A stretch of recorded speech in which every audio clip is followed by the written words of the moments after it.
이제부터는 코로나19 상황의 어려움에 우리가 참 두려운 마음도 한편 있는데, 고린도 후서를 매 주일마다 읽으면서 은혜를 받으려고 합니다. 이 고린도 후서는 참 은혜로운 구절이 많은 성경입니다. 그러나 사도 바울에게 있어서는 마음 아픈 사연이 있는 성경입니다. 당신이 개척한 고린도 교회의 교인들로부터 배척도 받고 공격도 받는 그런 처지에서 사도 바울 자신의 아픔을 담아낸 성경입니다. 그 아픔이 있기 때문에 아마 그런 귀한 은혜의 말씀들이 나온 것 같습니다. 저는 고린도 후서를 이제 읽어가면서 이 어려운 때를 지내는 우리에게 하나님이 주시는 놀라운 위로와 그리고 새 힘을 얻을 수 있을 거라고 기대합니다. 사도 바울이 고린도 교회를 개척했지만 교회 안에는 문제가 굉장히 많이 있었습니다. 그럴 수밖에 없지요. 지금도 신학교도 있고 성경도 다 있고 목회자들도 있고 늘 좋은 설교도 들을 수 있는 지금도 교회들마다 시험도 어려움도 있잖아요. 그런데 고린도 교회는 이제 처음 세워진 교회, 그때 당시에는 성경도 없고 신학교도 목회자도 없고, 그러니 얼마나 어려움과 혼란이 많았겠습니까?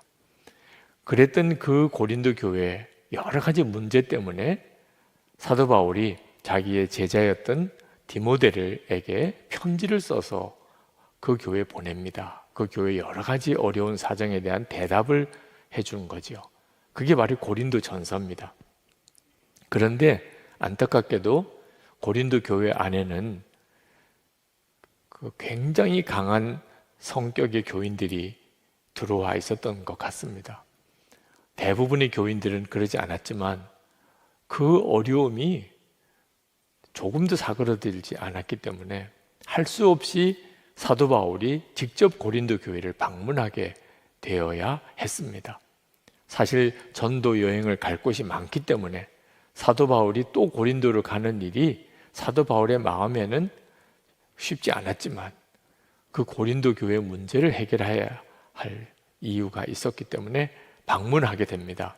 그런데 방문을 했는데 사도 바울 앞에서도 사도 바울에 대해서 강력하게 반대하고 사도 바울을 비난하는 그런 이들을 고린도 교회에서 만납니다. 사도 바울로서는 참으로 어려움을 겪는 거죠. 그 짧은 시간에 그 문제가 해결이 되지 않기 때문에 언제까지 고린도 교회만 있을 수 없는 형편이라 또 전도 여행을 떠나면서 곧 다시 와서 이 문제를 해결해 줄 것이라고 약속을 했는데, 전도 여행을 이렇게 다니면서 고린도 교회로 쉽게 돌아올 수가 없는 사정이 되었습니다. 그래서 할 수 없이 편지를 써서 보냅니다. 그 고린도 교회에서 일어났던 문제들에 대해서 아주 강한 어조로 책망도 하고 무서운 경고도 하고 그런 편지를 쓸 수밖에 없었어요. 그리고 그 편지를 디도편에 고린도로 보냅니다. 사도 바울은 그 편지를 보내고 난 다음에 마음이 많이 안 좋았다고 그랬습니다. 사실 좋은 내용의 편지를 보내는 것도 쉽지 않은데 책망의 편지, 경고의 편지를 보냈으니 고린도 교인들이 얼마나 잘 받아들일까 그런 걱정도 있었던 모양이죠. 그런데 디도가 돌아와서 보고를 하는데 고린도 교인들이 그 편지를 받고 회개하고 돌이키는 역사가 일어났다는 거예요. 사도 바울이 얼마나 기뻤겠습니까? 그래서 그 고린도 교회에 다시 편지를 보냅니다. 지난번 편지는 아주 엄격한 그런 경고와 책망의 편지였으니까 지금은 위로와 다시 보살핌의 편지를 사도 바울이 보내게 됩니다. 그게 바로 고린도 후서입니다. 그러니까 고린도 전서와 고린도 후서 사이에는 그런 사건이 있었다는 것을 이해할 필요가 있습니다. 그래서 고린도 전서는 고린도 교회 문제에 대한 사도 바울의 대답을 보냈다면 주 안에서 서로 사랑하라, 그게 사도 바울의 일관된 기준이었습니다. 근데 고린도 후서는 사도 바울 자신에 대한 변호가 주된 내용입니다. 그래서 고린도 후서에는 사도 바울의 개인적인 간증과 같은 메시지가 많이 들어 있습니다. 사도 바울로서는 참 어려운 일이죠. 그런 편지를 써야 된다는 일이. 그러나 우리 입장에서는 사도 바울이 이런 체험과 이런 은혜를 받았었구나. 이 고린도서를 후서를 읽으면서 우리는 참 놀라운 은혜를 경험하게 됩니다. 그것도 참 신비한 하나님의 은혜의 섭리라고 생각이 듭니다. 고린도 교회 안에 사도 바울을 비난하고 공격하였던 유대 배경을 가진 율법주의적인 성향을 가진 교인들이 있었습니다. 그들은 아마 예루살렘 교회로부터 온 사람들일 거라고 추정이 됩니다. 이들은 사도 바울을 비난하기를 사도 바울이 가짜 사도라는 겁니다. 예수님의 직접 제자가 아니라는 거죠. 그러니까 사도 바울이 전한 복음도 가짜 복음이라는 겁니다. 반드시 율법을 지켜야 된다고 강조했어요. 수는 적지만 목소리가 컸어요. 그때 당시에는 이런 신약 성경이 없었어요. 그러니까 그때 성경이라는 것은 구약 율법밖에 없었습니다. 그러니까 율법을 지켜야 한다고 강조하니까 뭘 모르는 고린도 교회 교인들은 그런가 보다 하고 따라가게도 되잖아요. 그래서 상당한 세력을 형성했던 것 같습니다. 그랬던 그 형편 속에 사도 바울이 고린도 후서를 써야 됐기 때문에 사도 바울이 자기 자신이 진정한 사도라는 것을 처음 분명하게 해야 될 필요가 있었습니다. 그래서 고린도후서 첫 부분에 자신의 사도됨에 대한 분명한 고백부터 시작을 합니다. 1절 첫 부분입니다. 하나님의 뜻으로 그리스도 예수의 사도가 된 나 바울과 그렇게 고백을 합니다. 이렇게 표현할 수밖에 없었던 이유가 잘 이해하셔야 하는 거죠. 사도 바울은 분명히 예수님으로부터 하나님의 뜻에 의하여 사도로 부름을 받았다. 이 말은 자존심의 문제가 아니라는 거예요. 사도 바울은 자기 자존심 때문에 이 말을 하고 있는 게 아니에요. 사도 바울이 전한 복음이 가짜라고 하니까 사도 바울의 사도됨을 분명하게 밝힐 수밖에 없었던 거죠. 이런 분위기에 편지를 쓰고 있는데 사도 바울이 고린도 교회와 고린도 교인들을 향한 태도를 보면 참 놀랍습니다. 사실 화도 날만 하고 그리고 정말 더 얼굴 보고도 쉽지 않을 수도 있는 상황인데 그 고린도 교회 또 고린도 교인들을 향하여 한결같은 믿음과 사랑으로 대합니다. 그래서 고린도 교회를 하나님의 교회라고, 그 문제 많은 고린도 교회를 여전히 하나님의 교회라고, 고린도 교회 성도들을, 교인들을 성도라고 그렇게 부릅니다. 1절 하반절에 보면 고린도에 있는 하나님의 교회와 온 아가야에 있는 모든 성도에게 이 편지를 씁니다. 이것은 사도 바울이 인간적인 눈으로 고린도 교회와 교인을 본 것이 아니고 주님의 눈으로 보고 있다는 것을 우리에게 말해주고 있습니다. 자, 인간적인 눈으로 보면 문제가 많습니다. 교회도 교인들도.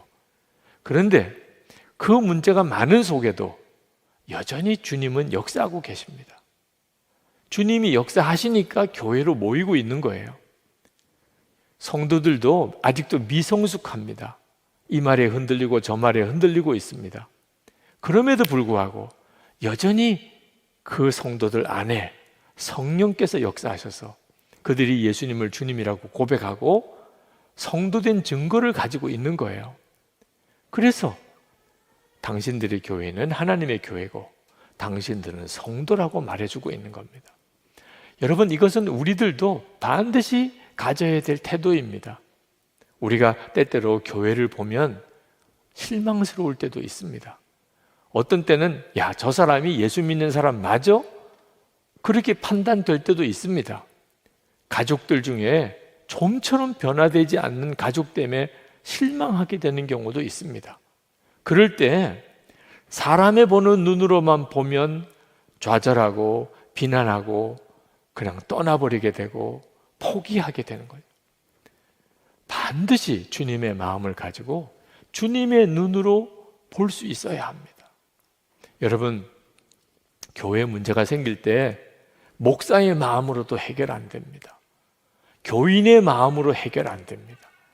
가정의 문제가 생길 때 남편의 마음, 아내의 마음으로 해결 안 됩니다. 부모 마음, 자식 마음으로도 가정 문제 해결 안 됩니다. 그럼 어떻게 해야 되죠? 주님의 마음으로만 해결됩니다.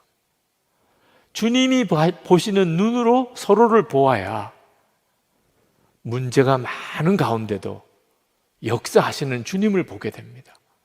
그 주님이 역사하시는 것을 보고 위로받고 거기서 힘을 얻고 거기서 믿음을 다시 회복하게 되는 거죠. 사도 바울이 주님의 눈으로 보았기 때문에 끝까지 고린도 교회를 잘 목양할 수 있었던 거예요. 자신이 개척한 교회 교인들로부터 오해도 받고 비난도 받는 이런 형편 속에 있으면서도 사도 바울은 하나님을 찬양합니다. 3절에 보면 우리 주 예수 그리스도의 아버지이신 하나님을 찬양합시다. 지금 그런 말을 할 분위기가 아닙니다. 그런데도 하나님을 찬양합시다. 그 말은 사도 바울은 먼 하늘에 계신 주님을 믿은 게 아니고 지금 자기와 함께 계시는 주님을 믿었다는 증거입니다. 문제는 많지만 여전히 주님이 역사하시니 찬양하는 거죠. 이 믿음이 우리에게 필요한 겁니다. 사도 바울은 자신을 변호해야 했기 때문에 이 서신 앞부분에서 자기가 당한 고난에 대한 이야기를 먼저 꺼냅니다. 자기가 복음을 전하는 사도로서 고난을 많이 받았다는 겁니다. 왜 고난을 받아야 하는 거죠? 5절에 보면 그리스도의 고난이 우리에게 넘치는 것과 같이 그리스도로 말미암아 우리의 위로도 또한 넘칩니다 라고 말을 했습니다. 자, 그리스도의 고난이 우리에게 넘친다고 했어요. 이게 무슨 말이죠? 예수님을 믿으려고 하니까 또 예수님을 증거하려고 하니까 고난이 온다는 거예요. 예수님을 더 잘 믿으려고 하니까 예수님을 더 많이 전하려고 하니까 그 고난은 더 넘치게 온다는 거예요. 고난 안 당할 수도 있어요. 예수 믿지 않으면 또는 예수님을 증거하지 않으면 그러면 고난 당할 이유도 없어요. 사도 바울이 그리스도의 고난이 내게 넘친다 하는 표현은 그만큼 복음 전하는 일에 열심을 가졌다는 겁니다. 그런데 그것만이라면 예수님의 복음을 전하고 주님의 뜻대로 살 사람이 누가 있겠습니까? 사도 바울이 놀라운 말씀을 하고 계세요. 그리스도로 말미암아 우리의 위로도 또한 넘칩니다. 고난만 있는 게 아니에요. 사도 바울이 함께 계시는 주님을 알았다는 증거예요. 고난도 오지만 그 고난을 능히 이길 수 있는 위로가 주님으로부터 사도 바울에게 임했던 거예요. 그러니까 그 고난 중에도 끝까지 사명을 감당할 수 있었던 거죠. 우리에게도 마찬가지입니다. 우리가 하나님의 뜻대로 살려고 그러고 예수님을 주님으로 왕으로 모시고 살려고 그러면 어려움이 닥쳐옵니다. 그때 여러분 흔들리거나 속지 말아야 됩니다. 우리 주님은 능히 우리를 이길 수 있도록 위로하시고 힘주십니다. 할렐루야. 여러분이 이 사실을 정말 믿어야 합니다. 예수를 잘 믿으려고 하면 고난은 더 커집니다. 그러나 주님의 위로와 하나님의 은혜는 더 큽니다. 스데반이 예수님의 부활을 전하다가 돌에 맞아 죽었죠. 얼마나 끔찍하고 고통스럽고 정말 우리가 그 길을 따라갈 용기가 나지 않잖아요. 그런데 스데반은 그걸 능히 감당할 수 있었어요. 왜? 하늘이 열리고 보좌에 하나님이 보이고 예수님이 서서 내려다 보시는 것을 보았어요. 그러고 나니까 그 순교의 사명을 끝까지 감당할 수 있었던 거죠. 하나님은 우리에게 고난만, 환난만 주시는 거 아닙니다. 우리가 감당해야 될 환난이라면 허락하시죠. 그러나 반드시 위로와 그리고 감당할 수 있는 능력을 같이 주십니다. 8절에서 9절에 보면 사도 바울은 아시아에서 힘에 겹도록 심한 고난을 당하여 살 소망까지 끊어졌고 사형 선고 받는 줄 알았다 그랬습니다. 고난도 어지간히 받아야지, 이젠 죽었구나, 이런 지경까지 갔었다는 거예요. 그러나 하나님이 건져주셨습니다. 그때 사도 바울이 아마 주님께 물었던 것 같아요. 아니, 이렇게 건져주실 거면 애초부터 고난을 당하게 하지 말든지 왜 이런 끔찍하고 힘든 고난을 허락하시는 겁니까? 그렇게 물었던 것 같아요. 그때 주님이 사도 바울에게 즉각 답을 주셨어요. 여러분 중에도 왜 내게는 이런 고난이 많은가, 그렇게 생각이 되시는 분이 있다면 이 9절 말씀을 잘 들어보세요. 그렇게 된 것은 우리 자신을 의지하지 않고 죽은 사람을 살리시는 하나님을 의지하게 하기 위함이었습니다. 왜 도대체 환난이 오는가?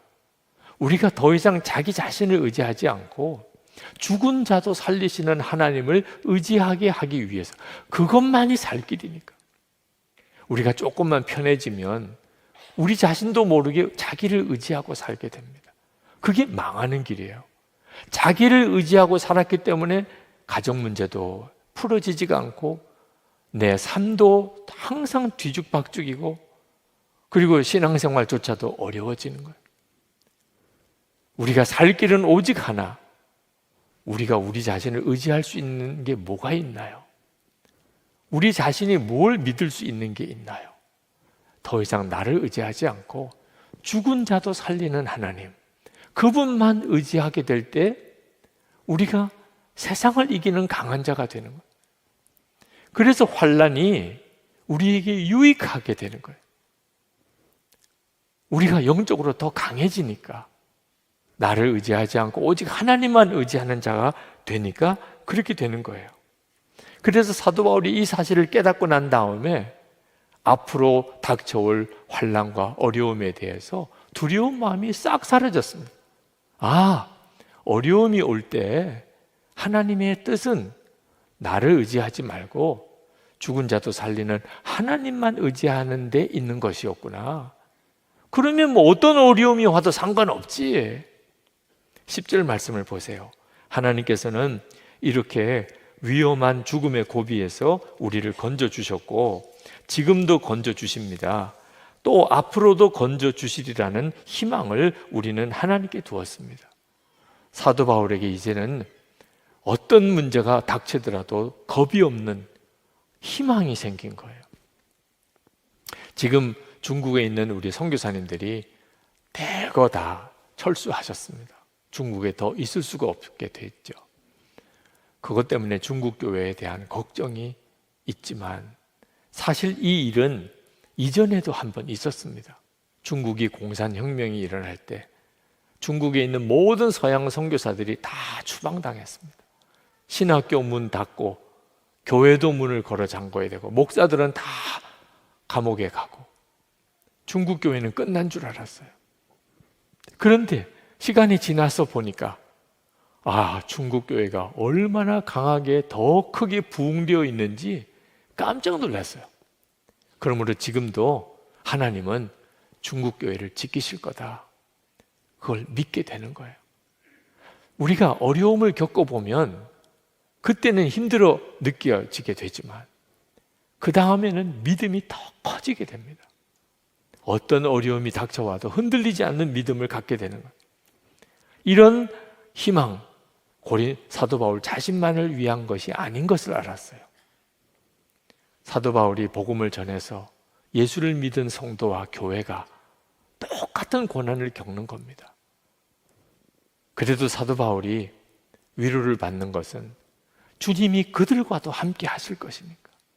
그리고 그때 당시 교회들, 성도들이 사도 바울을 보면서 사도 바울이 저렇게 고난을 겪는데 하나님이 지키시는구나, 하나님이 사도 바울과 함께 하시는구나, 그러면 우리도 함께 하시겠지. 그래서 그때 당시에 모든 성도, 환난당하는 교회도 사도 바울을 보면서 위로를 받았다는 거예요. 그래서 사도 바울, 그리고 그때 당시에 사도들이 환난을 당할지라도 기뻐하라고 말씀을 하신 겁니다. 로마서 5장 3절 4절에 보면 우리가 환난 중에도 즐거워하나니 이는 환난은 인내를, 인내는 연단을, 연단은 소망을 이루는 줄 알미로라. 야고보서 1장 2절에 야고보 사도는 내 형제들아 너희가 여러 가지 시험을 당하거든 온전히 기쁘게 여기라, 그렇게 말씀을 하신 거예요. 우리 교회는 참 어려움을 많이 겪은 교회입니다. 예배당 건축도 정말 상상이 잘 안 될 정도로 어려웠고, 그리고 담임 목사님이 갑자기 교체가 되는 과정도 큰 교회 위기를 가져왔었던 교회입니다. 어느 교회나 다 어려운 과정을 다 거쳤지만 우리 교회는 유달리 어려운 일을 많이 겪은 교회입니다. 그런데 제가 담임 목사를 부임해 와서 보니까 깜짝 놀라는 믿음의 용사들이 우리 교회에 너무너무 많은 거예요. 어려움이 그냥 고통으로만 끝난 게 아니더라고요. 그런 위기와 어려움을 지나다 보니까 믿음이 너무너무 강한 성도들이 선 거예요. 지금은 우리 교회가 큰 어려움의 위기에서 이제 벗어난 상태입니다. 그렇지만 저는 이 믿음의 유산, 강한 믿음의 성도가 되는 이 전통은 절대로 포기하면 안 된다고 믿습니다. 그래서 우리가 교회 사랑주의를 해마다 2월 달에 지키면서 우리 교회의 가장 어려웠던 시절을 계속 돌아보게 되는 거예요.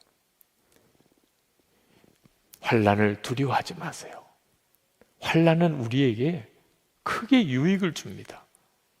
우리를 더 강하게 만들어줘요. 나를 의지하지 않고 죽은 자도 살리는 하나님만 의지하는 믿음을 갖게 해주는 겁니다. 루스 우스터만이라는 화가가 있는데 아이들이 벽에다가 낙서를 하거나 종이에다가 어디 낙서를 하면 그냥 내버려 둔대요. 우리들 같으면 야단도 치고 못하게도 할 텐데 내버려 둔대요. 그리고 아이들이 놀다가 낙서하다가 가버리면 그 애들이 낙서한 곳에다가 색깔을 칠하고 거기다가 붓을 더 대서 기가 막힌 미술 작품을 만들어내는 거예요. 화가니까 그렇게 할 수 있는 거죠. 이진희 목사님이 광야에 살다라는 책에서 이 이야기를 요셉에게 그대로 적용해서 이야기를 하셨습니다. 하나님은 낙서를 작품으로 바꾸실 수 있는 분이다. 창세기 50장 20절에 하나님은 그것을 선으로 바꾸사라고 하였다.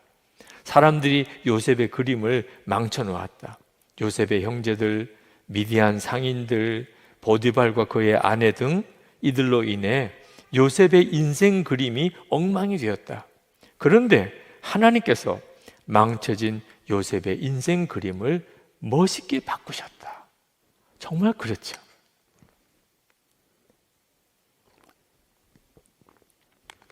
여러분도 누군가가 여러분의 인생을 망쳐놓은 사람이 있을 거예요.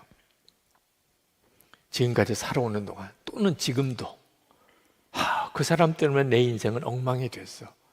그 사람 때문에 내 인생 그림이 낙서투성이야. 그런 분 있으실 거예요.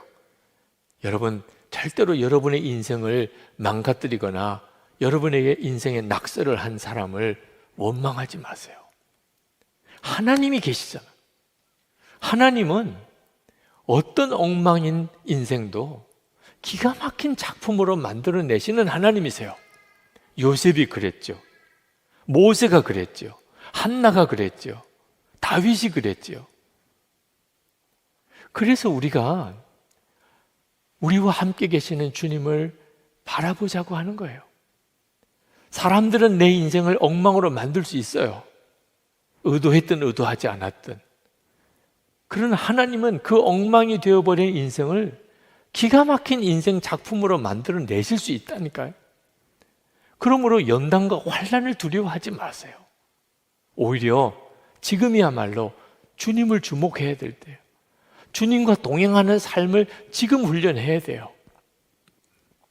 협성대학에서 목회 상담을 가르치는 이세영 교수님이라고 계신데, 미국에서 유학하실 때 이야기를 어느 글에 쓰신 것을 읽었습니다.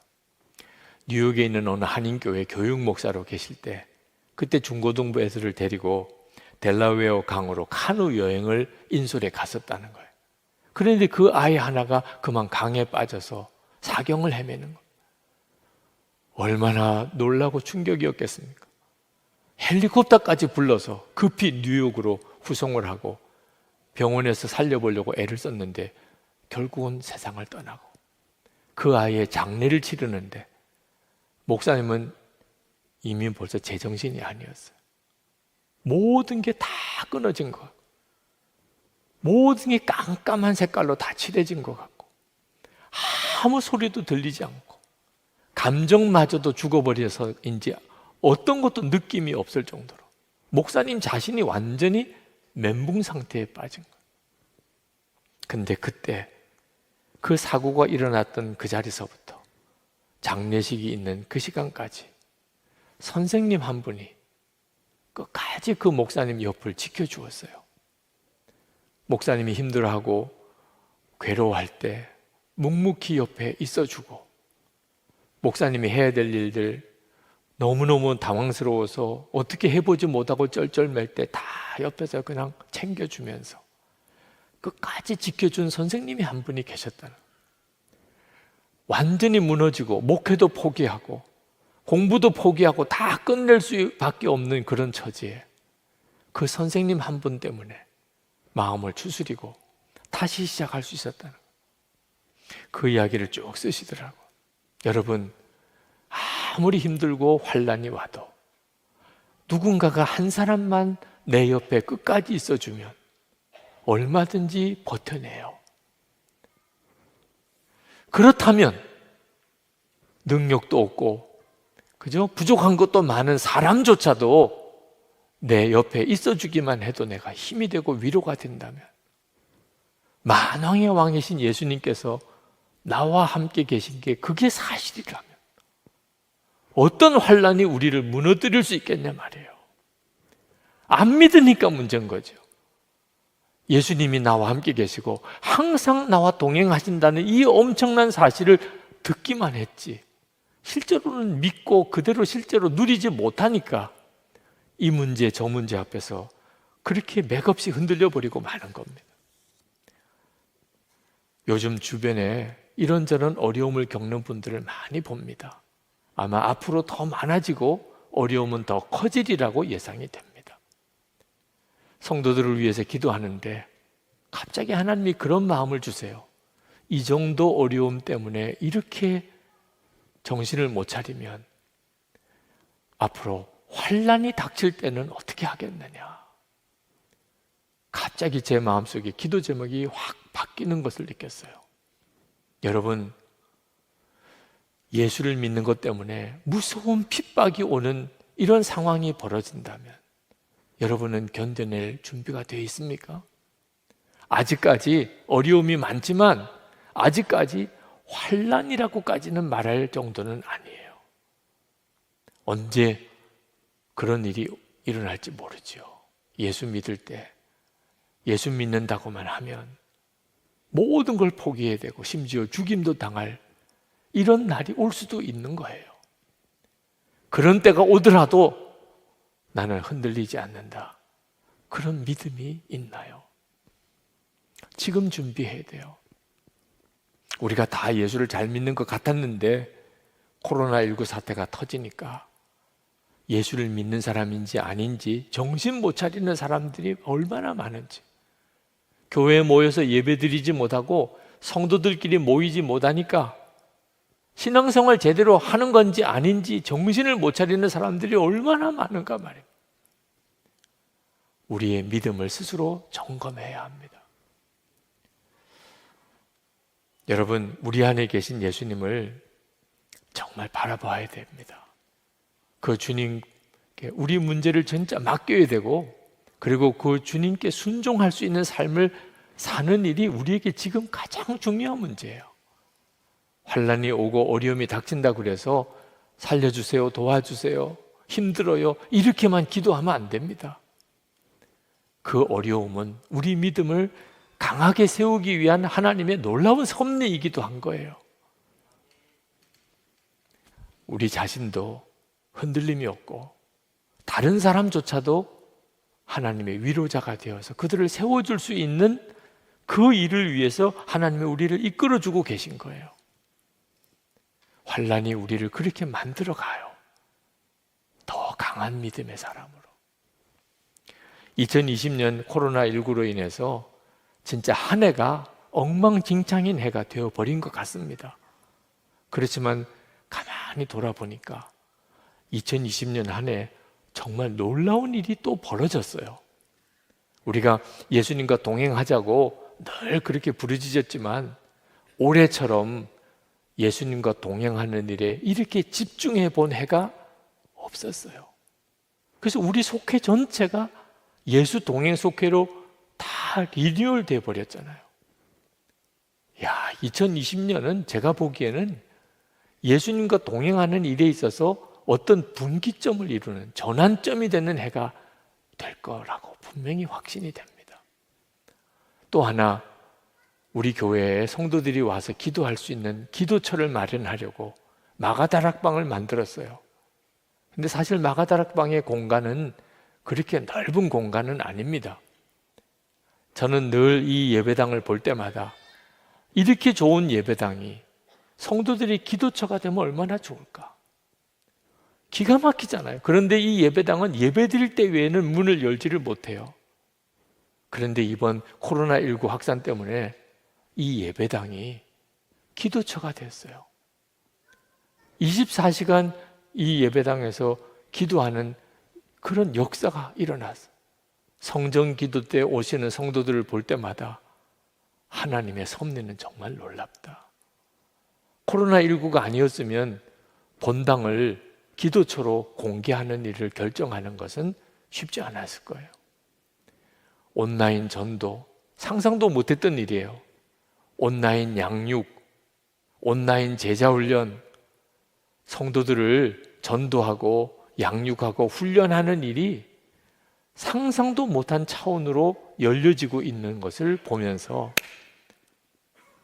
환난은 절대로 우리 눈에 보이는 것처럼 우리를 무너뜨리고 그리고 우리의 삶을 망가뜨리는 것만 아니라는 것. 우리를 믿음 안에 더 강하게 세우는 하나님의 놀라운 도구가 될 수 있다는 것을 깨닫게 되었습니다. 이제 우리 같이 기도합시다. 여러분에게 닥쳐오는 여러 가지 어려움과 환난 속에 하나님의 위로는 더 크다는 사실을, 사도 바울에게만 아니고 우리 모두에게 경험되는 사실이라는 걸 믿으세요. 그리고 기도하세요. 하나님, 제가 이 어려움을 통하여 더 강한 믿음의 사람이 되기를 원합니다. 나도 살고 내 주변에 있는 사람들의 위로자가 되기를 원합니다. 눈을 떠서 주님을 바라보게 해주세요. 주님과 온전히 동행하게 해주세요. 자, 주님을 사랑하시는 여러분, 매일 매순간 주님과 더 친밀히 동행하시기를 축복합니다. 어려운 때 우리가 살 길은 주님과 더 친밀히 동행하는 것뿐입니다. 우리가 주님과 친밀히 동행하면 우리 안에 뚜렷한 변화가 일어나는데 겉과 속이 다르지 않은 사람, 아주 신실한 사람이 됩니다. 그렇지 않겠습니까? 예수님을 항상 바라보며 사는데 어떻게 속 다르고 겉 다른 사람이 될 수 있겠어요? 어떻게 거짓말하며 그렇게 살 수 있겠어요? 자, 여러분들이 정말 신실한 사람, 속과 겉이 다르지 않은 사람인지 여러분 스스로 한번 점검해 봐야 됩니다. 여러분 아내나 남편에게 또는 아이들에게 또는 여러분 직장 동료에게 여러분을 가장 잘 아는 사람, 자주 여러분을 보는 사람에게 한번 확인해 보세요. 나 화 안 낼 테니까 솔직하게 말해줘 봐. 그렇게 꼭 확인해 보시기 바랍니다. 여러분 자신이 정말 내가 예수님과 동행하고 있는지는 우리 자신이 겉과 속이 다르지 않은 사람이 된 것에서 드러나게 됩니다. 그래서 예수 동행 일기를 꾸준히 쓰시라고 권해드리는 겁니다.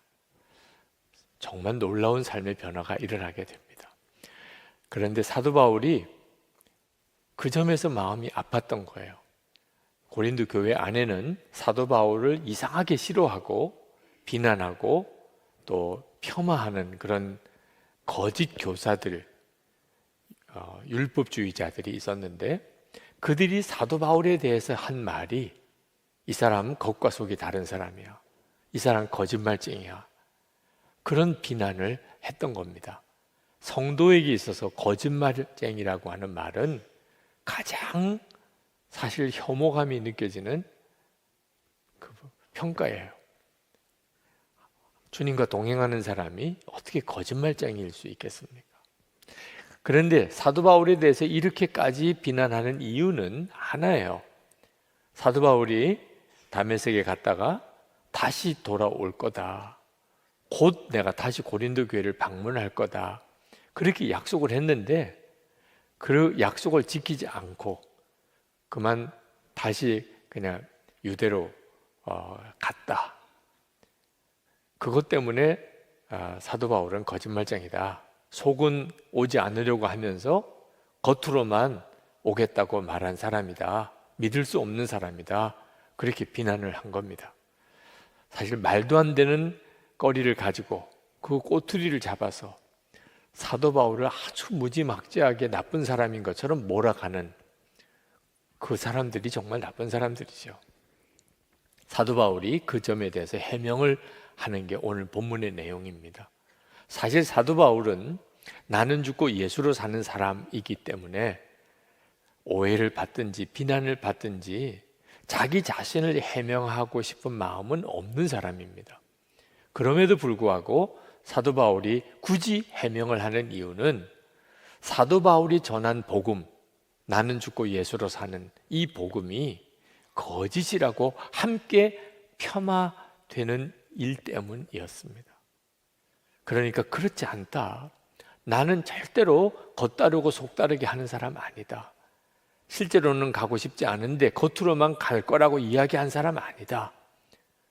나는 하나님 신실한 것처럼 나도 아니요, 예 이렇게 번갈아 가면서 하는 사람 아닌 신실하다. 이제 그 고백을 하고 있는 거예요. 18절 말씀에 사도 바울이 고백하기를 하나님은 신실하십니다. 그렇게 고백을 합니다. 그러니까 자기도 하나님을 믿는 자기도 겉으로 속으로 다르지 않다는 거예요. 근데 사도 바울은 해명을 하는데 사실 사람의 사정을 어떻게 다 다른 사람에게 해명할 수 있겠습니까? 부부 사이에도 어떻게 다 해명하고 살아요? 부모 자녀 사이에도 그렇잖아요. 그러니까 13절 14절에 보면 사도 바울이 이해할 수 있는 내용으로만 설명을 하겠다. 고린도 교인들이 그래서 그렇구나. 내가 한번 설명을 하겠다. 그렇게 이야기를 합니다. 그러나 확신하는 것은 우리 주님의 날, 주님 앞에 서는 날, 우리 속 마음까지 다 드러나는 그때는 내가 분명히 확신하기를 너희들이 나를 자랑스럽게 여기게 될 것이다. 모든 걸 다 알고 나니까 우리 속에 있는 것까지 다 드러나니까 그때는 틀림없이 너희들이 나에 대해서 자랑할 것이다. 14절 말씀에 이렇게 말씀합니다. 우리 주 예수의 날에는 여러분이 우리의 자랑거리이듯이 우리가 여러분의 자랑거리가 될 것입니다. 저는 이 말씀이 너무 귀하더라고요. 여러분, 우리도 꼭 그런 확신 가지고 살아야 합니다. 주님의 날, 주님 앞에 섰을 때 우리 속마음이 다 드러나는 그날 저는 여러분의 자랑거리가 되고 여러분은 제 자랑거리가 되어야 합니다. 속마음까지 다 드러나놓고 보니까 그랬었어요? 너무 섭섭한데요? 이렇게 되면 안 된다 그 말입니다. 저는 기도하기를 우리 선한목자교회 교인들이 제가 담임 목사였음이 자랑스럽다, 그렇게 되게 해주세요. 어제도 제가 결혼식 주례를 했는데 제가 주례한 부부들이 제가 자신의 결혼식 때 주례자였음이 자랑스럽게 그렇게 살게 해주세요. 그건 너무너무 소중한 거죠. 오늘 사도 바울의 그 고백 속에서 우리가 정말 그래야 되겠다, 이게 바로 신실함입니다. 예수님께서 하나님이 신실하시기 때문에 우리도 신실해야 되는 가장 모범을 보여주셨어요. 19절에 나와 실로아노와 디모데가 여러분에게 선포한 하나님의 아들 예수 그리스도께서 예도 되셨다가 동시에 아니오도 되신 분이 아니었습니다. 그리스도 안에는 예만 있을 뿐입니다. 예수님은 성육신 하실 때 하나님의 뜻대로 아멘 하셨고, 십자가 달려 죽으실 때도 하나님의 뜻대로 아멘 하셨어요. 예수님에게는 아니오가 없었어요. 하나님 뜻에 완전히 순종하는, 겉다르고 속다르지 않는 사람이었기 때문에 하나님의 약속이 예수님 안에서 완전히 이루어진 거예요. 20절에 하나님의 모든 약속은 그리스도 안에서 예가 됩니다. 그러므로 그리스도로 말미암아 우리는 아멘 하면서 하나님께 영광을 돌리는 것입니다. 하나님의 약속은 우리에게 반드시 이루어지고, 그리고 저와 여러분은 이미 하나님의 자녀라, 하나님의 것이다, 그 보증으로 우리에게 하나님이 성령을 보내셨어요. 그러므로 여러분 안에 성령이 계시다면 여러분은 하나님의 약속이 반드시 이루어지는 사람이고, 여러분은 하나님의 자녀라는 확실한 보증이 되는 겁니다.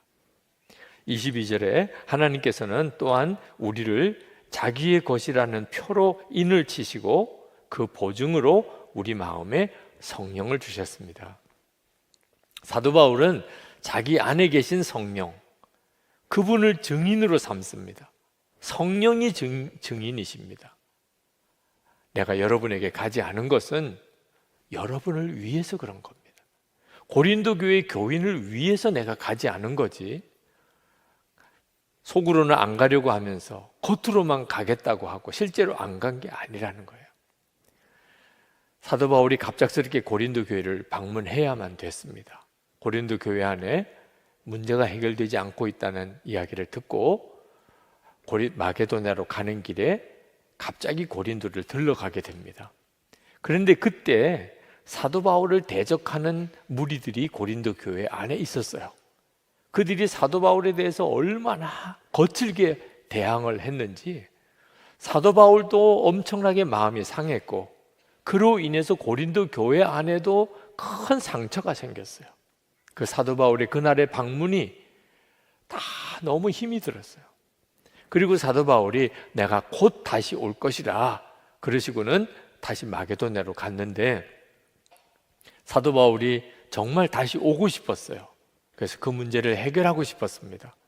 근데 사도 바울이 생각해 보니까 아직도 사도 바울에 대한 마음이 해결되지 않은 무리들이 고린도 교회에 있는 거예요.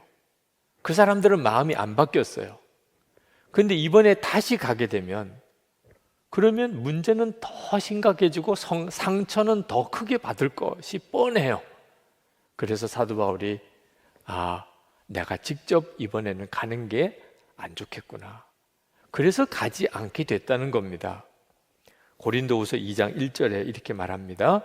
여러분에게 또 다시 아픔을 주지 않아야 하겠기에 나는 여러분에게로 가지 않기로 결심하였습니다.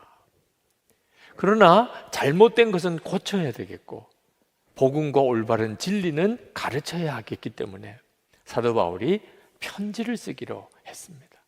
그래서 무엇이 잘못되었는지 사도 바울이 반드시 바로 잡아줘야 될 사람들의 잘못에 대해서 아주 엄한 책망의 말을 그 편지에 썼어요.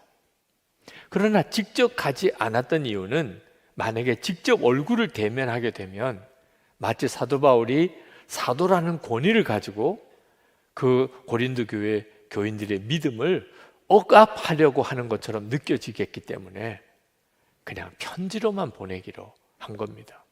그러면서 사도 바울은 믿었어요. 고린도 교회 안에도 성령께서 역사하시고 계시기 때문에 그 고린도 교회 교인들이 반드시 올바른 믿음으로 바로 서게 될 것이다. 그리고 지금은 사도 바울에게 마음에 아픔을 주고 있는 사람들이지만 그들도 바뀌어져서 나에게 기쁨이 되고 나도 그들에게 기쁨이 될 것이다. 이런 확신이 있었어요. 그래서 그렇게 편지를 써서 보냈던 겁니다. 고린도후서 2장 3절에 이렇게 말씀합니다. 나의 기쁨이 여러분 모두의 기쁨임을 여러분 모두를 두고 나는 확신하였습니다. 자, 그렇지만 편지를 쓰는 사도 바울의 마음은 정말 눈물 범벅이었어요. 고린도 교인들이 얼마나 이 말을 잘 받아줄까? 고린도 교인들은 이 말씀으로 정말 변화되어져서 기쁨으로 서로 교제하는 날을 하나님이 꼭 주시기를, 그 애절한 마음으로 편지를 썼으니 정말 눈물로 쓴 편지가 된 거예요. 그만큼 사도 바울은 고린도 교인들을 사랑했어요. 고린도 교인들은 사도 바울을 말할 수 없이 폄하하고 비난하고 엄청나게 속을 썩였지만 고린도 교회를 향한 사도 바울의 마음은 사랑이었습니다. 4절에 이렇게 쓰고 있습니다. 나는 몹시 괴로워하며 걱정하는 마음으로 많은 눈물을 흘리면서 여러분에게 그 편지를 썼습니다. 그러나 그것은 여러분을 마음 아프게 하려고 한 것이 아니라 여러분을 내가 얼마나 극진히 사랑하고 있는지를 알려주려고 한 것이었습니다. 사도 바울이 이렇게 고린도 교회를 향하여 한결같은 마음과 사랑을 가질 수 있었던 것은 하나님의 약속에 대해서 하나님이 반드시 이루신다는 확신이 있었기 때문입니다. 그래서 언제나 하나님께 순종만 했던 거예요. 하나님 뜻이면 아멘, 하나님이 말씀하시면 예, 그렇게 순종했던 거예요. 그래서 결국은 고린도 교회가 정말 변화되게 됩니다. 그래서 고린도 후서가 쓰여지게 된 거예요. 여러분, 우리는 엄청난 하나님의 약속을 받았습니다. 오늘 여기에 예배드린 여러분 모두 다, 지금 부속실에서 예배드리신 분들도, 그리고 지금 온라인 생방송으로 예배드리는 모든 이들이 한 사람도 예외 없이 하나님의 엄청난 약속을 받았어요. 한 번은 어느 세무 공무원이 성도를 찾아왔다고 합시다. 예를 들면, 아니 왜 나를 찾아왔습니까? 조사할 게 있어서 왔습니다. 뭘 조사한단 말입니까? 아니 우리가 소문을 듣기를 당신이 엄청난 부자라고 자랑하는 것을 들었는데 그러면 세금 낼 게 있을 거 아니겠느냐? 그래서 조사하러 왔습니다. 아, 그렇군요. 그런 말을 듣고 오신 거군요. 그러면 제가 가지고 있는 그 엄청난 재산을 다 말씀을 드리지요. 첫 번째로, 나에게는 영생이 있습니다. 두 번째, 크고 아름다운 집이 천국에 있습니다. 세 번째, 사람들이 생각조차 할 수 없는 평화를 소유하고 있습니다. 네 번째, 말로 다 할 수 없는 기쁨이 있습니다. 다섯 번째, 영원히 변하지 않는 사랑을 받고 있습니다. 여섯 번째, 믿음으로 하나 된 가족이 있습니다. 일곱 번째, 천국 가족인 교인들이 있습니다. 여덟 번째, 캄캄한 밤중에도 찬송을 부를 수 있습니다. 아홉 번째, 생명의 면류관이 제게 있습니다. 열 번째, 나의 주님 예수 그리스도를 모시고 살고 있습니다. 이것이 내가 가지고 있는 엄청난 보화입니다. 세무 공무원이 듣고는 당신은 진짜 세계에서 가장 부자군요. 그러나 세금은 매길 수가 없겠습니다. 만든 이야기이긴 합니다만 우리들이 가지고 있는 이 엄청난 축복을 그대로 묘사한 거예요. 여러분 중에 나는 그런 복 못 받았는데요, 그런 분 있으세요? 중요한 것은 우리가 믿는 거예요. 하나님의 약속은 다 내게 이루어졌다. 이 사실을 내가 진짜 믿어야 이 축복이 내 삶 속에 역사하게 돼요. 1928년에 인도 선교사였던 스탠리 존스 목사님이 미국 연합감리교회로부터 감독 선출을 받았습니다. 감리교 목사로서는 최고위직에 올라가는 거죠. 그런데 24시간 뒤에 스탠리 존스 목사님이 그 감독직을 사양하고 다시 선교지 인도로 돌아가는 참 유명한 사건이 있었습니다. 그만큼 감독 직책보다 선교지 사명이 더 귀하다고 여겼던 거죠. 이 스탠리 존스 선교사님이 69세 때 미국의 어느 수양관에서 모임을 이끌어가는 중에 숙소에서 그만 뇌출혈로 쓰러지셨어요. 그리고 온몸에 마비가 왔습니다. 그가 병원에 실려가서 입원해 있을 때 간호사에게 부탁을 했어요.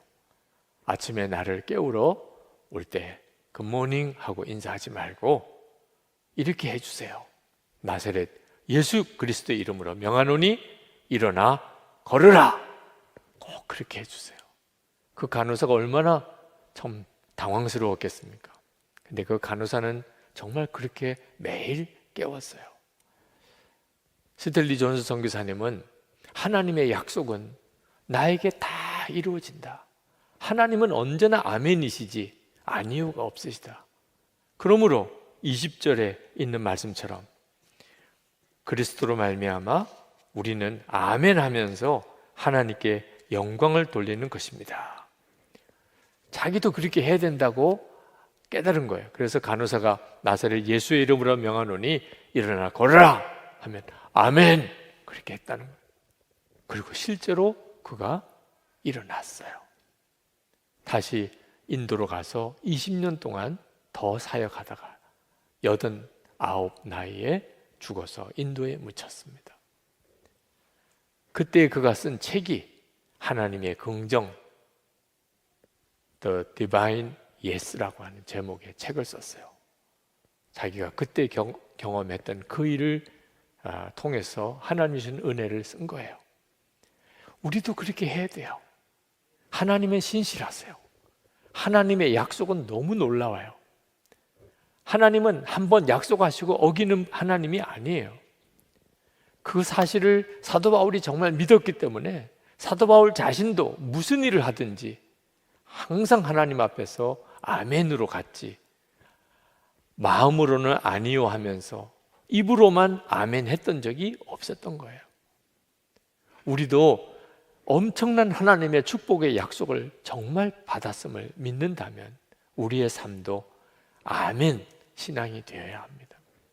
사도 바울이 12절에 고린도 교인들을 대할 때마다 언제나 하나님께서 주신 순박함과 진실함으로 행하고 세상의 지혜로 행하지 않고 하나님의 은혜로 행하였다고 증언했어요. 그것이 자기의 자랑이고 자기 양심이 증언한다고 말했습니다. 고린도 교회에는 문제가 많았어요. 사도 바울은 정말 속이 뒤집어질 정도였어요.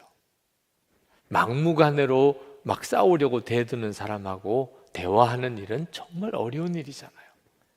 그런데도 사도 바울이 한결같이 고린도 교회에 대해서 사랑으로 진실하게 대했던 것은 하나님의 약속에 대한 믿음이 있었기 때문입니다. 하나님은 언제나 나에게 진실하세요. 하나님은 언제나 나에게 약속을 지키셨어요. 그러니까 좌절하지 않고 믿음으로 나갈 수 있었던 거예요. 하나님이 그러신 분이니까 우리도 진실해야 하는데 문제는 자신이 없을 때가 많습니다. 여러분, 속으로는 믿지 못하면서도 그냥 겉으로만 믿는 척 그렇게 한 적이 얼마나 많습니까? 가정과 교회에서 얼마나 다른 모습입니까? 교회와 직장에서 얼마나 다른 모습입니까? 그게 우리 스스로를 좌절시키는 거예요. 어떻게 우리가 하나님이 신실하시다고 우리도 신실하게 살 수 있냐 말입니다. 저는 아주 오랫동안 부정적인 신앙에 딱 매여 있었어요. 하나님의 존재, 하나님의 축복, 하나님의 약속, 하나님의 사랑 믿어지지가 않았어요. 나 자신이 너무 부족하다고 생각했기 때문에 하나님이 나를 사랑하실 것이라고 믿어지지 않더라고요. 너무 형편이 어려우니까, 어려서 목사의 아들로 자랐지만 너무 어려우니까, 너무 아버님 목회하는 목회 현장이 너무 힘드니까 하나님은 사랑이신가? 이것도 하나님의 축복인가? 너무 의심이 많이 들더라고요. 여러분 중에도 교회 때때로 문제가 많은 교회 소식을 들을 때 정말 믿었던 어떤 목사님이나 또는 교인들의 실망스러운 그런 모습을 볼 때 하나님 진짜 살아계신가? 어떤 사람은 하나님을 욕을 하고 자기를 살리는 생명의 복음의 마음의 문을 완전히 닫아놓는 사람들이 많습니다. 그게 우리가 살고 있는 현실이에요. 제가 왜 하나님에 대해서 그렇게 믿음이 없었을까 생각해 보니까 육신의 눈으로 보이는 것만 본 거예요. 하나님을 진짜 바라볼 수 있는 믿음의 눈이 뜨이지 않았던 거예요. 저를 거기서 구원해낸 것은 나는 죽고 예수로 사는 십자가의 복음 때문이었습니다. 깜짝 놀랐어요. 내가 예수님과 함께 이미 죽었고 예수님께서 내 안에 오셔서 내 생명이 되셨다. 그 복음을 깨달았을 때 기절하는 줄 알았어요. 그때서야 비로소 내가 너무 보잘것없고 초라하고 자격이 없지만 하나님은 여전히 나를 받아주고 계시다는, 내 눈에 보이는 현실은 너무 기가 막히고 너무 실망스럽고 너무 좌절이 되지만 하나님의 약속은 변함이 없다. 그 사실에 대한 믿음을 비로소 가지게 되었어요. 그게 믿어지게 되니까 그때부터 제 안에 속과 겉이 다른 게 없어지기 시작합니다. 지금도 10년째 우리 부목사님과 장로님들과 또 선교사님들과 매일 일기를 쓰고 나누고 살아요. 겉이나 속이나 전혀 다를 바 없이 우리도 그렇게 살아봅시다. 여러분, 예수 그리스도께서 내 마음에 거하시는 것, 이것이 하나님이 우리에게 주신 가장 놀라운 복입니다. 이 복 하나에 모든 복이 다 들어있는 거예요. 하나님의 존재, 하나님의 약속, 또는 하나님의 사랑, 여러분을 향한 하나님의 놀라운 계획, 영생, 그 모든 것이 다 여러분 안에 계신 예수 그리스도, 그 하나에 다 들어있는 거예요. 예수님이 여러분 안에 계신 게 진짜 믿어지면, 그러면 모든 게 다 믿어지는 거예요. 여러분, 여러분에게 심장이 살아 움직인다는 것을 꼭 꺼내 봐야 합니까? 보지 못해도 내 속에 지금 심장이 살아 움직이고 있음을 다 믿잖아요. 지금 여러분 살아있다는 것 자체가 그 증거잖아요. 예수 그리스도께서 여러분 안에 계신 것을 꼭 눈으로 보아야만 확인이 되는 겁니까? 오늘 이렇게 예배 드리는 것, 이 자체가 증거잖아요. 지금 영상으로도 이 예배에 접속에 들어와서 예배 드리시는 여러분들의 지금 그 행위가 여러분 안에 예수 그리스도께서 계시고 여러분을 인도하시는 증거잖아요. 하나님은 반드시 약속을 지키시고, 하나님은 마음으로는 아니오면서 겉으로만 이해하고 약속하시고 지키지 않으신 하나님 아니십니다. 그렇다면 예수 그리스도 안에서 우리도 항상 하나님께 이해할 수 있어요. 20절에 보면 하나님의 모든 약속은 그리스도 안에서 이해가 됩니다. 그리스도 안에서 이해가 됩니다.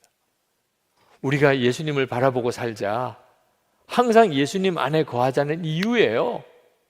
예수님을 바라보면 아멘 신앙이 됩니다. 하나님의 약속, 하나님의 인도하심 믿어요. 그러니까 가족에게 실망하고 여러분의 현실에 낙심하고 여러분 자신에 대해서 절망하는 일이 생겨도 예수님 바라보면 주님은 다시 일어나게 하세요. 세상은 다 안 된다고 하는데 예수님은 된다고 하세요. 나는 끝인데 예수님은 다시 시작하라고 하세요. 세상 모든 사람들이 다 no라고 하는 예수님은 yes라고 하세요. 주님을 바라보면 우리의 믿음이 확 달라져요. 여러분, 예수 그리스도 안에서 하나님의 약속에 대하여 크게 아멘하고 사시기를 축복합니다. 우리 교우 중에 아멘을 진짜 크게 하시는 분이 계세요. 사실 우리 교우들은 중심이 깊어서 아멘을 거의 안 하세요. 해도 아주 조그맣게 하고. 근데 그분은 아주 크게 아멘을 하세요. 그래서 예배 드릴 때마다 거슬러요. 왜 저렇게 큰 소리로 아멘하지? 귀에 거슬러요. 그래서 제가 그분에게 좀 절제하세요. 우리 교회는 아멘 그렇게 크게 하는 교회가 아니기 때문에 그렇게 크게 아멘하면 다들 놀래기도 하고 그러니까 조그맣게 하세요. 이렇게 이야기를 해줘야 되나 그런 고민이 생기더라고요. 근데 주님이 제 마음에 그렇게 응답하시는 거예요. 다들 크게 하면 되지. 생각해 보니까 그러면 되겠더라고요. 다들 크게 하면 다들 크게 아멘 이렇게 하고 살면 그분한테 굳이 절제하라 말라 할 게 없잖아요. 실제로 아멘을 크게 하고 살아보면 주님의 역사하심을 더 놀랍게 경험을 하게 돼요. 지금도 많은 어려움이 있으실 겁니다. 개인적인 문제, 또 교회와 나라를 향한 기도의 제목들이 많으실 거예요. 그때마다 오늘 이 말씀을 기억하세요. 사도 바울은 그 엄청난 시험들 고비들 때마다 하나님의 약속은 반드시 이루신다. 신실하신 하나님. 그러니까 자기도 언제나 하나님의 말씀 앞에 아멘 하고 갔어요. 조금 더 숨기거나 감추려고 하지 않고 그저 오직 진실하게 나갔더니 고린도 교회 안에 문제가 다 해결이 되신 거죠. 이제 우리 같이 기도합시다. 여러분, 하나님 앞에 간절한 마음으로 구하실 때 하나님이 나에게 신실하신 것처럼 저도 예수님 안에서 언제나 주님 앞에 아멘하고 나가겠습니다. 안 된다, 못한다, 힘들다 그렇게 하지 않겠습니다. 주님 말씀하시면 저는 무조건 아멘입니다. 크게 아멘입니다. 주님, 오늘도 주님 바라보고 나갑니다. 내 눈을 열어주소서. 진짜 주님을 보고 그렇게 살게 해 주옵소서. 자, 이제는 고린도 후서 2장의 말씀을 나누려고 합니다. 여러분 미국 펜실베니아 쪽에 가시면 그러면 아미시 공동체라는 마을을 보게 됩니다.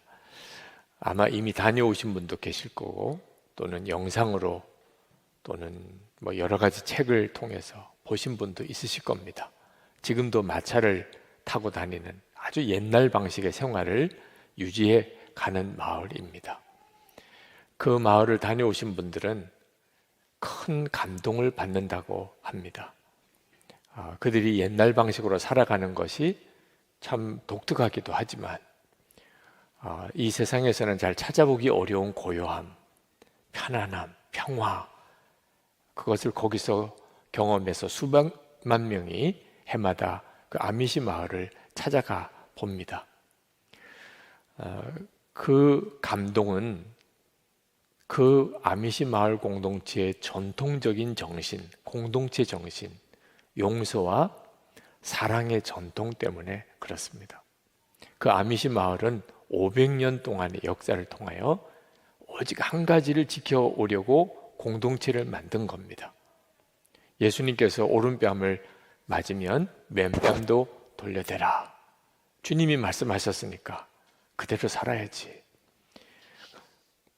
누가복음 23장 34절에 예수님께서 십자가에 달리셔서 당신을 십자가에 못 박아 죽이는 이들을 용서하고 위하여 기도하셨습니다. 아버지, 저들을 사하여 주옵소서. 자기들이 하는 것을 알지 못함이니이다. 예수님이 그렇게 하셨다면 우리도 그렇게 해야지. 용서하고 또 용서하고 또 용서하고 살기 위하여 공동체를 만든 거예요. 그들은 믿기를 우리가 그렇게 용서해야 하나님이 우리를 용서하신다고 그랬잖아요. 물론 신학적인 논란이 됩니다. 진짜 우리가 용서해야 하나님이 우리를 용서하느냐? 아미시 마을 사람들은 아주 단순하게 대답합니다. 성경을 읽어보세요. 성경에 그렇게 말했지 않습니까? 2006년입니다. 그 아미시 마을에 충격적인 살인사건이 일어났습니다. 찰스 로버트라고 하는 사람이 총을 들고 초등학교에 들어가서 그 아이들을 무차별 총격을 했는데 5아이가, 소녀가 죽고 5아이가 큰 부상을 당했습니다. 그 아미시 마을에서 총격 살인 사건이 일어났다는 것 자체가 충격이긴 했지만 더 놀라운 일이 있었습니다. 그 뒤에 그 아미시 마을 사람들이 보여준 자비와 사랑이었습니다.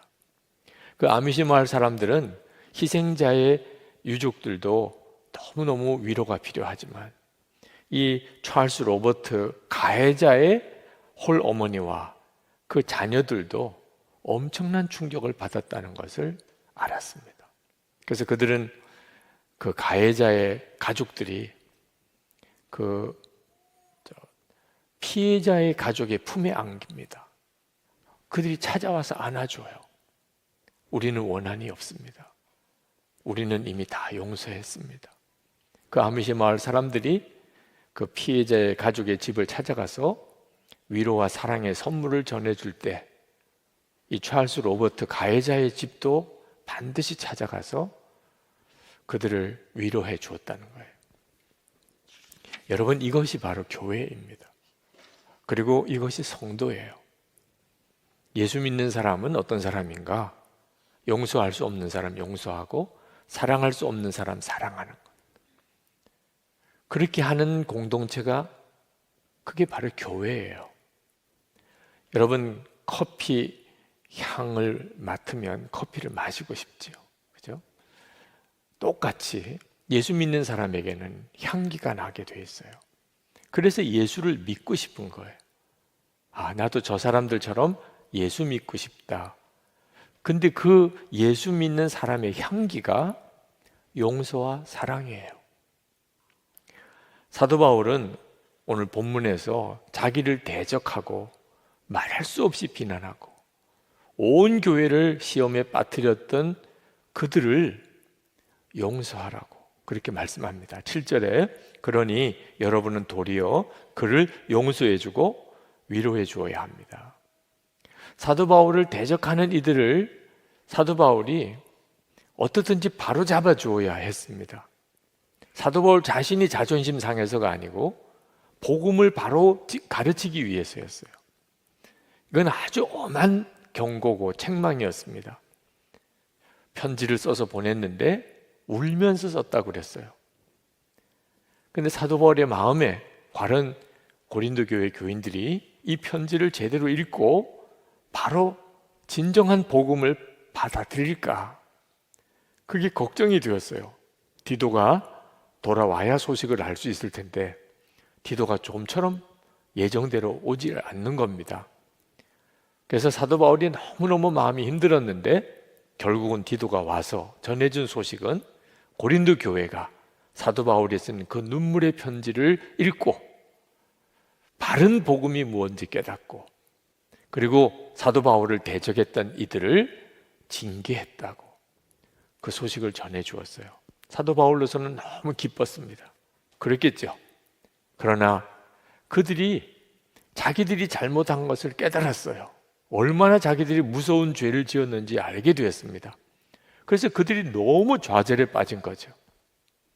그래서 이제는 그들을 용서하라, 사랑하라는 편지를 이번에 쓰게 된 겁니다.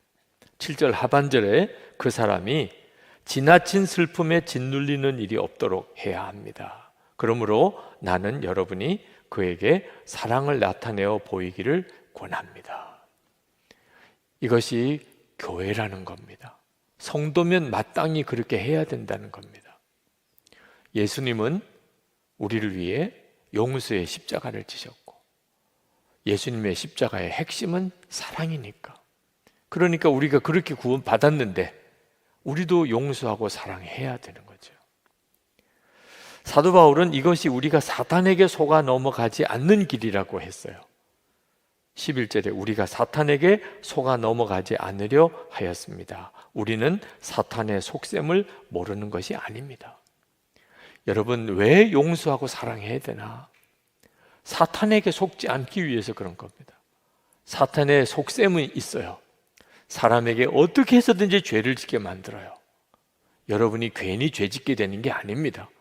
사탄이 어떻든지 죄를 짓게 만들어요. 그 다음에는 무서운 죄책감에 여러분을 꽁꽁 묶어요. 나 죄 지었어. 하나님도 다 아실 거야. 하나님이 나를 기뻐하지 않으실 거야. 무서운 정죄감에 빠뜨립니다. 가룟 유다가 그랬죠. 그리고 영혼을 완전히 파멸시키는, 이게 사탄이 하는 일이에요. 사탄의 목적은 영혼의 파멸에 있어요.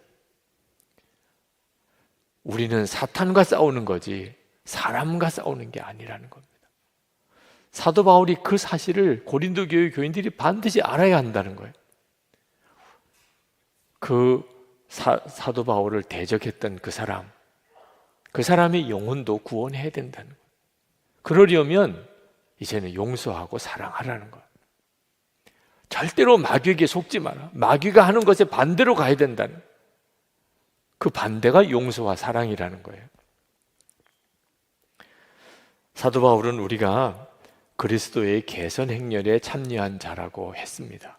14절에 그러나 그리스도의 개선 행렬에 언제나 우리를 참가시키시고, 예수 믿는 사람은 예수님의 개선 행렬에 참가해 있는 사람입니다.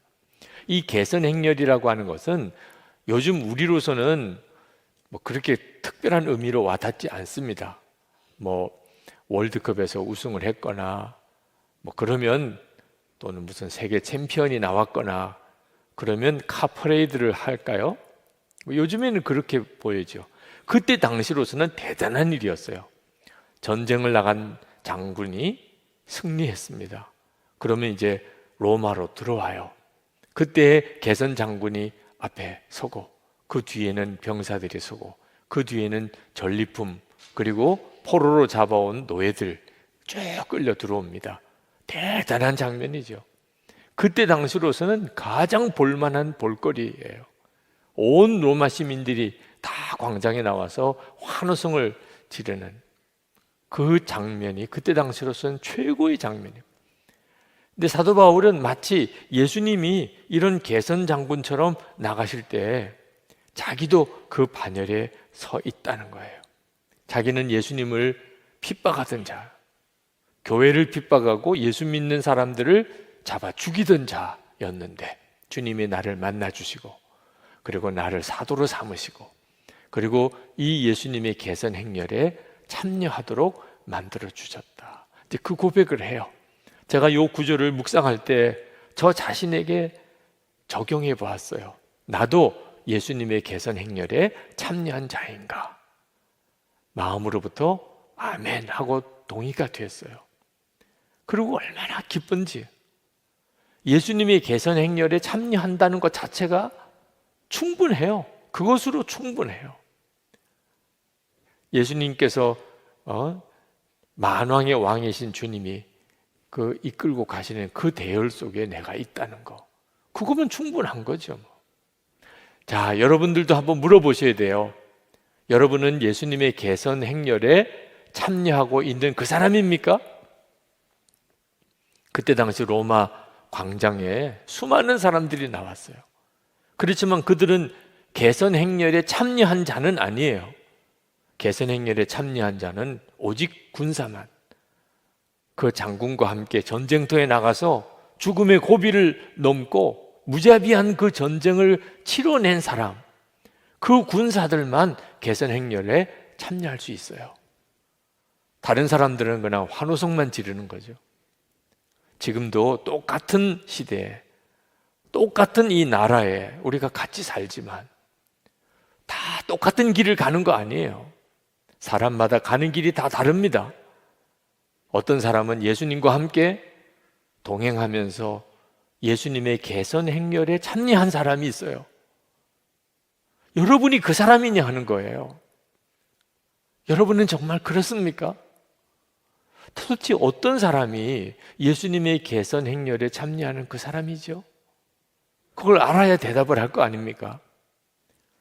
그리스도의 향기를 바라는 사람이에요. 그리스도의 향기를 바라는 사람. 이 사람만 예수님의 개선 행렬에 참여하는 사람이에요. 14절, 15절에 그리스도를 아는 지식의 향기를 어디에서나 우리를 통하여 풍기게 하시는 하나님께 감사를 드립니다.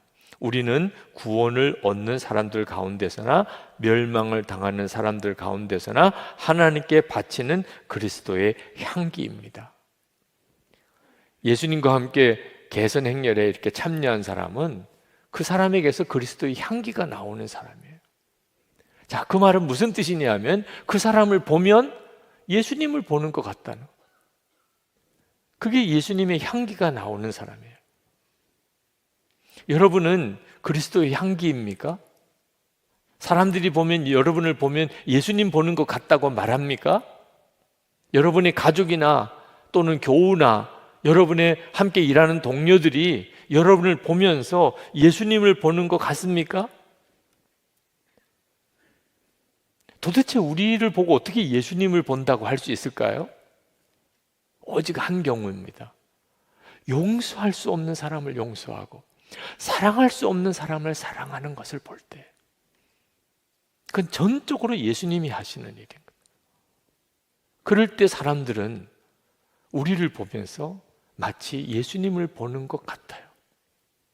그래서 예수 그리스도의 향기를 느낀다고 하는 거죠.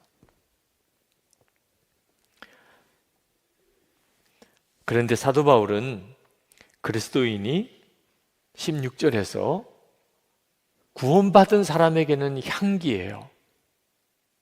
그러나 멸망당하는 사람들에게는 죽음에 이르게 하는 죽음의 냄새가 된다고 했습니다. 구원받는 자에게는 생명의 향기인데 멸망당하는 자들에게는 죽음의 냄새가 된다. 이게 말이 됩니까? 어떻게 향기가 어떤 사람에게는 죽음의 냄새가 될 수 있죠? 우리 그리스도인들을 보면 정말 이해 못할 내용은 아니에요. 세상 사람들은 예수 믿는 사람이 개선 행렬에 들어있다는 것 자체가 이해가 잘 안 됩니다. 이 당시에 로마 시대에는 더 그랬어요. 예수 믿는 사람들은 세상 사람들이 보기에는 끌려가는 포로와 같았어요. 완전히 다 잃어버리고 완전히 비참해진 상태에서 종으로 끌려가는 그런 포로 같은 그런 모습이에요. 예수를 믿겠다고 하면 각오해야 돼요. 다 잃어버리는 거예요. 예수 믿겠다고 하면 집에서 쫓겨나야 돼요. 예수를 믿겠다고 그러면 짐승들 밥이 돼야 돼요. 십자가에 못 박혀 죽어야 돼요. 그게 그때 당시에 예수 믿는 사람들의 모습이에요. 그러니까 예수 믿는 사람들의 모습에서 죽음의 냄새가 나는 거죠. 자기 집안에 누가 예수 믿는 사람 생길까 봐 걱정이에요. 구원받은 자에게는 생명의 향기지만 멸망을 당할 자가 보기에는 죽음의 냄새예요. 그런데 지금도 마찬가지예요. 세상 사람들이 예수 믿는 사람 볼 때, 특히 진짜 예수님과 동행하는 삶을 사는 사람을 볼 때, 세상 사람들이 볼 때는 부럽게 느껴지지 않아요. 용서만 하고 사랑만 하며 사는 거, 이 사회 부적응자예요. 예수를 잘 믿는 있는 사람들을 보면 볼수록 저렇게 살아가지고 어떻게 제대로 살아낼 수 있을까? 바보같이만 보여요. 무능하게 보여요. 그러므로 여러분 진짜 눈이 바로 뜨여야 돼요. 구원받지 못한 불신자만 아니고 안타까운 것은 교회 다니는 사람들도 그렇게 보는 사람이 있어요. 예수 믿는 게 진짜 개선 행렬 속에 참여하는 것 같은 느낌이 안 드는 사람이 있어요. 예수를 믿긴 하는데, 교회를 다니기는 하는데 만족이 안 돼요. 예수님과 함께 동행하는 것으로 만족이 안 돼요. 하여튼 뭔가 보상을 받아야 돼. 뭘 하면은 반드시 평가를 잘 받아야 돼. 사람들로부터 인정받고 싶어. 무슨 일이든지 하여튼 높임을 받고 싶어. 교회 다니면서도 예수님 한 분으로 만족이 안 되는 분이 있어요. 그 점이 정말 안타까운 거죠. 예수님 당시 때에 제사장들, 바리새인들이 그런 사람이었습니다. 그들은 하나님을 가장 잘 믿는다는 사람들이었어요. 그렇지만 그들은 하나님으로 만족이 안 돼요. 돈, 명예, 사람들로부터 높임을 받는 것, 칭찬받는 것, 거기에 목숨을 걸었어요.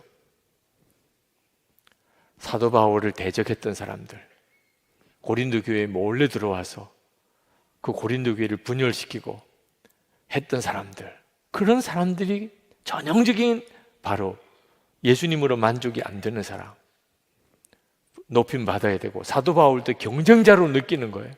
그렇게 교회 안에 말할 수 없는 분열이 일어나고 다툼이 일어나는. 사도 바울은 자신은 그와 같은 사람이 아니라고 말하고 있어요. 17절에 우리는 저 많은 사람들처럼 하나님의 말씀을 팔아서 먹고 살아가는 장사꾼이 아닙니다. 우리는 하나님께서 보내신 일꾼답게 진실한 마음으로 일하는 사람들입니다. 우리는 하나님이 보시는 앞에서 그리스도 안에서 말하는 것입니다. 하나님의 말씀을 팔아 먹고 살아가는 장사꾼이라는 구절이 너무 마음이 아파요. 그런 사람이 많대요. 그 많은, 저 많은 사람들처럼이라고 말을 했어요.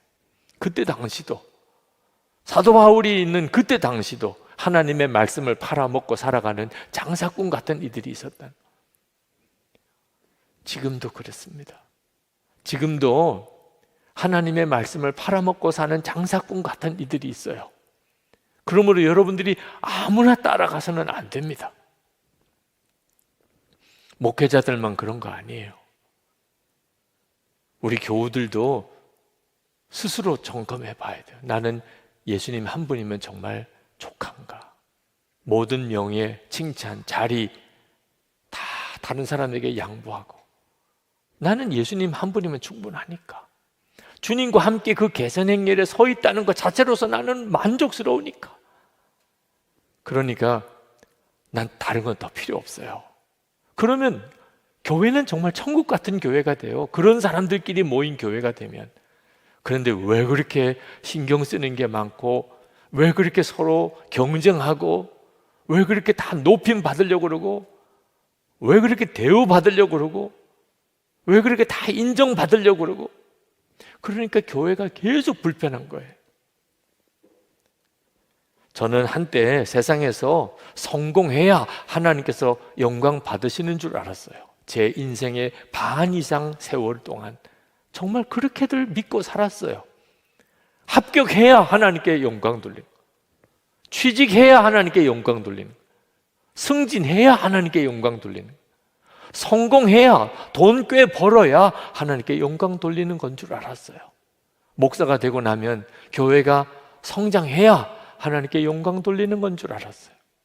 큰 예배당 지어야 하나님이 기뻐하시는 건 줄 알았다니까요. 실제로 교회에서 아주 이 세상에 시장이나 대통령 같은 사람이 나와야 하나님께 영광 돌리는 줄 알았다니까요. 아니었어요. 한국 교회는요, 그런 것들을 다 가져보았어요. 그런데 어째 하나님의 이름은 더 땅에 떨어지는 것처럼 이렇게 느껴지나요? 세상의 성공으로 하나님이 영광 받으시는 것만 아니에요. 착각하면 안 돼요. 하나님의 영광은 용서와 사랑에서 나오는 거예요. 세상 사람이 교회를 보면서 와, 교회구나. 아미시 공동체 마을에 가서 느꼈던 그 뭐라고 설명할 수 없는 감동, 그 향기, 그건 그대로 교회가 가지고 있어야 되는 거예요. 거기서만 느껴지는 거. 용서할 수 없는 사람 용서하고 사랑할 수 없는 사람을 사랑하는 것, 그것이 진짜예요.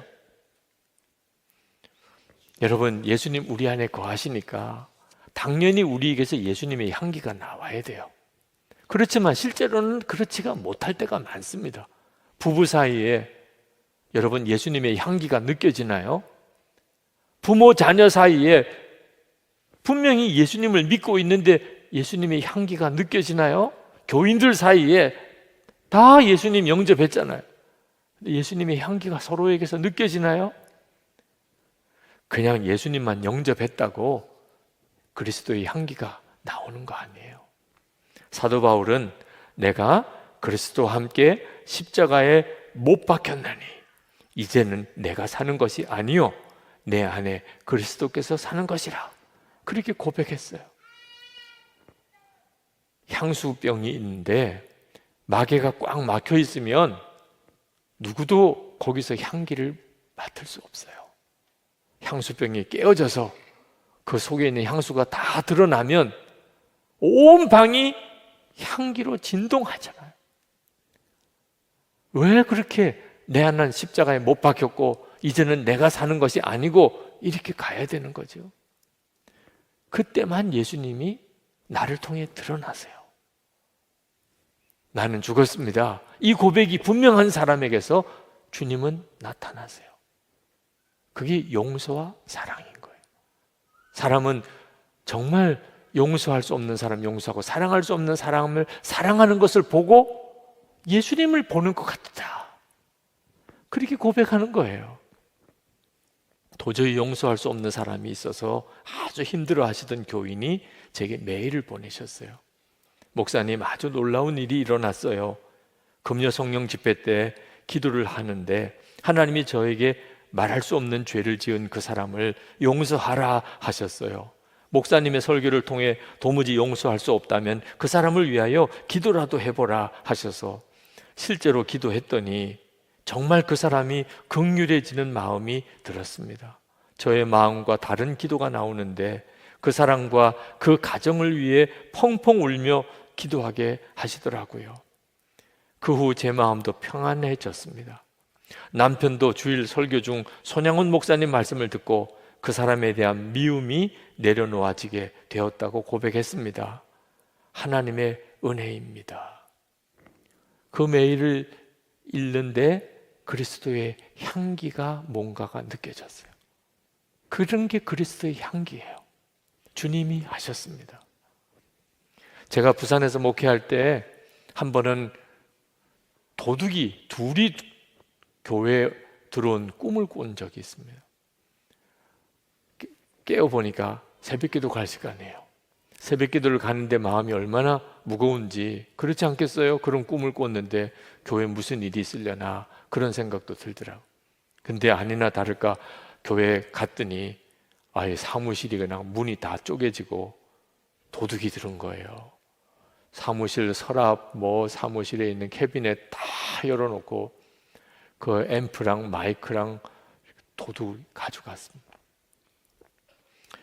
새벽기도 하러 예배당에 올라갔는데 급히 수습을 해놓고 얼마나 마음이 안 좋은지, 도둑 맞은 느낌 다 경험해 보셨는지 모르겠습니다. 그런데 그때 제 마음속에 배신감 같은 게 느껴지는 거예요. 그게 노숙자들에 대한 마음. IMF가 터진 때라 그들이 대합실에 몰려서 노숙을 하고 있는 그분들 아침 식사라도 우리가 대접하자. 그래서 온 교회가 매일 아침에 국을 끓이고 밥을 해서 그 노숙자들 아침 식사를 대접을 했습니다. 그분들이 그렇게 한 거 아닌가 이런 생각이 딱 드는 거예요. 교회에 늘 노숙자들이 아침마다 막 몰려와. 그래서 이런 사람들이 교회에 자꾸 많이 오면 교회에 험한 일이 생깁니다. 그런 교인들의 말이 있었어요. 꼭 그 일이 이루어진 것 같아요. 교인들이 또 말을 하겠네. 괜히 그런 사람들 밥 준다고 해놓고 이거 교회 이게 무슨 일이야? 이거 목사님 책임져야 되잖아. 또 그런 소리 듣겠네. 그런 마음도 들더라고. 그런데 새벽에 기도하는데 갑자기 도둑이 둘이었다는 생각이 드는 거예요. 도둑 하나가 아직도 남아있다는 거. 도둑 하나가 진짜 무서운 도둑이 있다는 거예요. 제 마음속에 사랑이 싸늘하게 식어지는. 사실 근거가 없어요. 노숙인들이 그랬다는 근거가 없어요. 내가 본 것도 아니고 무슨 수사를 해서 뭐 결정적인 어떤 범인을 잡은 것도 아니고 그냥 괜히 그럴 거라 이런 생각. 그리고 무엇보다도 그 사람들을 향한 마음이 이렇게 식어져 있는 거예요. 이거 진짜 무서운 일 아닌가. 캐비넷이나 앰프는 돈 주고 또 사면 되는데 문짝이야 고치면 되고 사랑이 식어져 버리면 다 잃어버리는 건. 진짜 도둑이 아직도 남아있구나.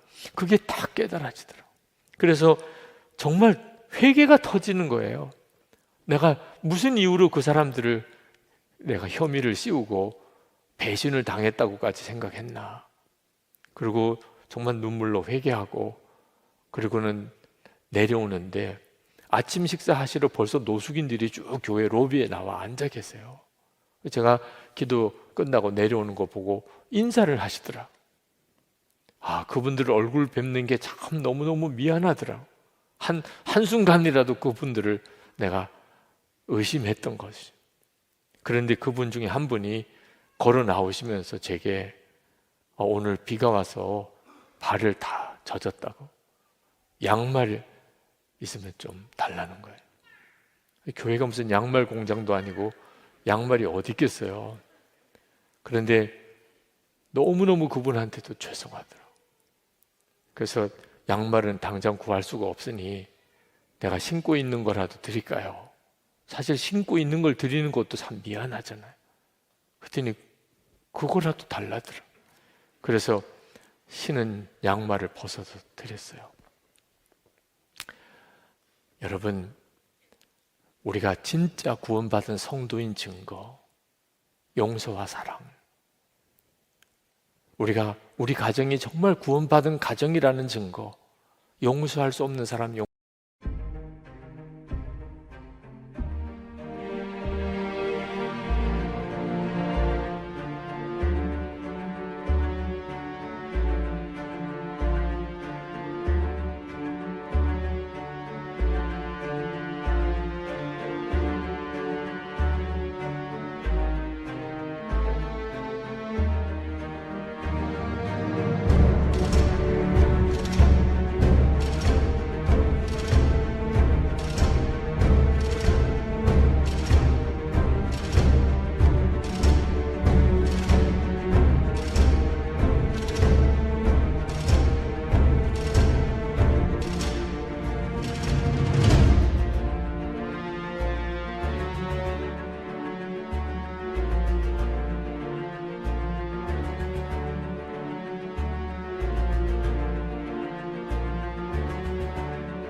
사랑할 수 없는 사람 사랑하는, 우리 교회가 진정한 교회라는 증거, 용서와 사랑이에요.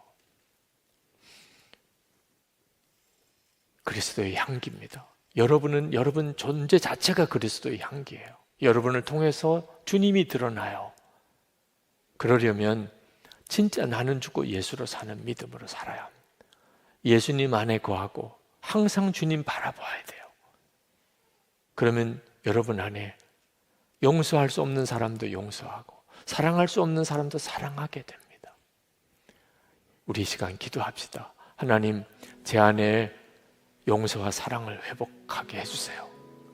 주님의 그 용서와 사랑이 내게서 가족에게, 내 일터의 동료들에게, 그리고 사랑하는 우리 교우들에게 흘러가게 해주옵소서.